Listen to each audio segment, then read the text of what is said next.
मैं यूपी से हूं, लेकिन महाराष्ट्र के लिए अपना खून बहाया। यह कहना है 26/11 हमले के नायक एक्स मार्कोस प्रवीण कुमार तेवतिया का, जिन्होंने सीधे सीधे तौर पर राज ठाकरे से सवाल पूछा है।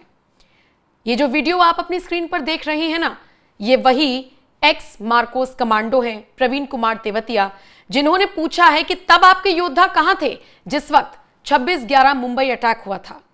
आपको बताते चलें, इस वक्त महाराष्ट्र में मराठी बनाम हिंदी का जो विवाद है, उस पूरी कंट्रोवर्सी के बाद प्रवीण कुमार तेवतिया का यह बयान सामने आया।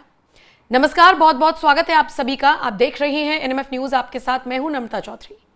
महाराष्ट्र में मराठी भाषा का प्रचार करना गलत नहीं है। राज ठाकरे भी वही कर रही हैं, उनके भाई उद्धव ठाकरे भी वही कर रही हैं, लेकिन हिंदी भाषियों को टारगेट करना, हिंदी बेल्ट से आने वाले लोगों को तंज कसना, यह कहां तक जायज है?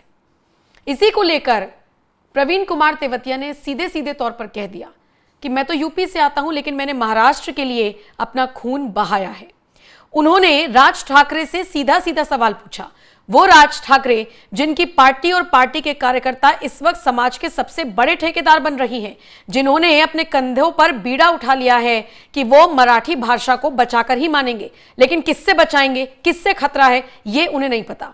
उन्हें छोड़िए, खुद राज ठाकरे को भी नहीं पता।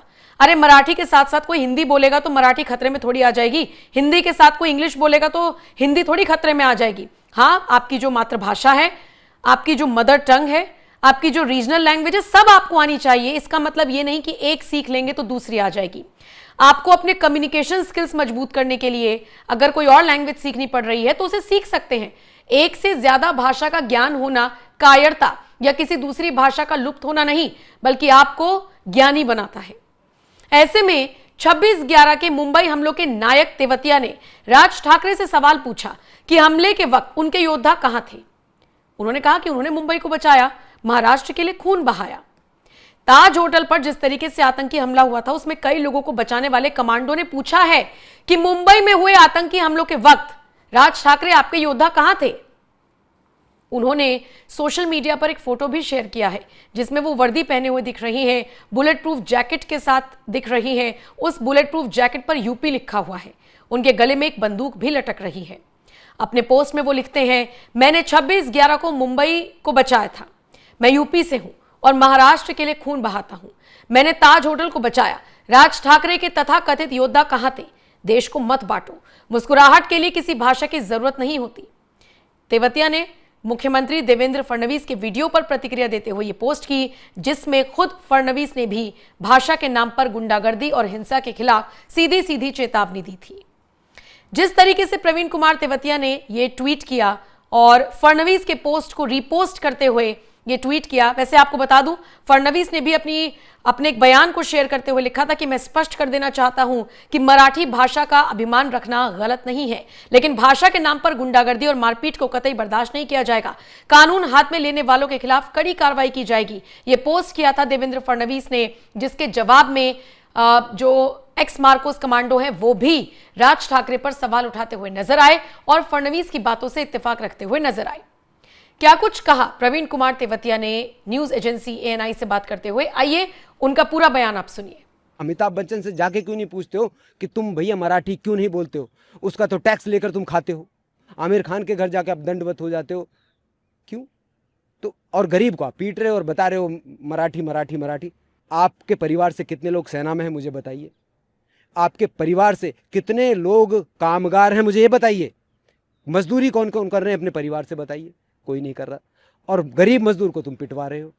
वो 500 रुपए के टट्टू हैं जो जिनसे तुमने पिटवाया है उनको, इससे ज़्यादा तो उनकी औकात नहीं है। तो तुम राजनीति में कितने सक्सेस हो पाओगे तुम्हें पता है? तुम कहीं पर भी सक्सेस हो ही नहीं पाए, इसीलिए तुम्हें शिवसेना से निकालकर बाहर फेंक दिया गया। इसलिए फिर तुमने अपनी एक छोटी सी पार्टी बनाई, उस पर भी तुम ज़्यादा दिन टिक नहीं पाए। आप पुराने चुनाव में देख ली कितनी सीटें आई हैं उनकी, देख लो ना, पूरा इतिहास देखो। तो अब क्या है, तुम लोगों के बीच में बंटवारा करना चाहते हो। दर्द नहीं है ये, एक्चुअल में ये पूरा फैक्ट है। 2008 में भी इस व्यक्ति ने ऐसा ही नौटंकी की थी और यूपी बिहार वालों को एमएनएस के जो सो कॉल्ड वॉरियर हैं उन्होंने ऐसा ही किया था। उनको जगह जगह पर मारा था, पीटा था मराठी को लेकर। और जैसे ही 26/11 हुआ और टेररिस्ट अटैक हुआ, उसके सारे के सारे सो कॉल्ड वॉरियर कार्यकर्ता जो थे पूंछ दबाकर दिखाई नहीं दिए, और ये भी खुद दिखाई नहीं दिया, उद्धव ठाकरे दिखाई नहीं दिया, उसकी पूरी फैमिली दिखाई नहीं दी। राज ठाकरे कभी आके इसने एक शब्द नहीं बोला, क्योंकि जो बचाने वाले लोग थे, जो सेना के जो लोग थे, वो मैक्सिमम यूपी बिहार से थे। और जो फ्रंटलाइन वॉरियर के रूप में मैं वहाँ पर रहा, ताज में मैंने जाके पूरा मोर्चा संभाला, टेररिस्ट का सामना किया। मैं खुद यूपी से हूँ और चौधरी साहब के गांव से हूँ, 5वें प्रधानमंत्री जो रहे वो मेरे गांव से हैं, उसी गोत्र से मैं हूँ। तो राजनीति हमको मत सिखाओ, राजनीति को बिल्कुल अलग रखो और भाषा को बिल्कुल अलग रखो। हमें भी प्राउड फील होता है, मराठी एक भाषा है, हमें खुद उसके ऊपर प्राउड है, बट उसका राजनीतिकरण ना करें। राजनीतिकरण बिल्कुल गलत है। अगर आपको राजनीति करनी है ना, तो काम को लेकर करें, विकास को लेकर करें, जॉब को लेकर करें। आप जॉब क्रिएट करो। कितनी जॉब आपने क्रिएट की हैं? आपने कितने विकास के कार्य किए हैं? मुझे एक भी बता दो। पूरा का पूरा जो MNS ने आज तक कोई भी विकास का कार्य किया हो बता दो। राज ठाकरे ने कुछ भी, पूरी लिस्ट मुझे दे दो, मैं पूरी लिस्ट उसकी दिखा सकता हूँ। आज तक एक भी काम उसने देश के लिए नहीं किया है। सिर्फ और सिर्फ पार्टी और अपना अपना उसने किया है, अपना और अपना परिवार। और क्यों एक साथ आए हैं, इसके पीछे भी पूरा का पूरा एक रीज़न है कि अब लोगों को फिर से मूर्ख बनाना है, मराठू मानुस करके। एक व्यक्ति है उद्धव ठाकरे जी, वो पहले ही अपना अस्तित्व खो चुके हैं। उनके पिताजी जो थे वो हिंदुत्व को लेके पूरा अग्रसर थे।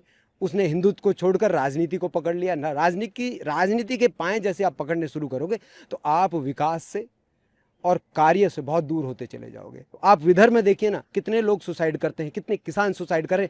एक भी किसान के घर जाकर उद्धव ठाकरे जाकर मिला है क्या?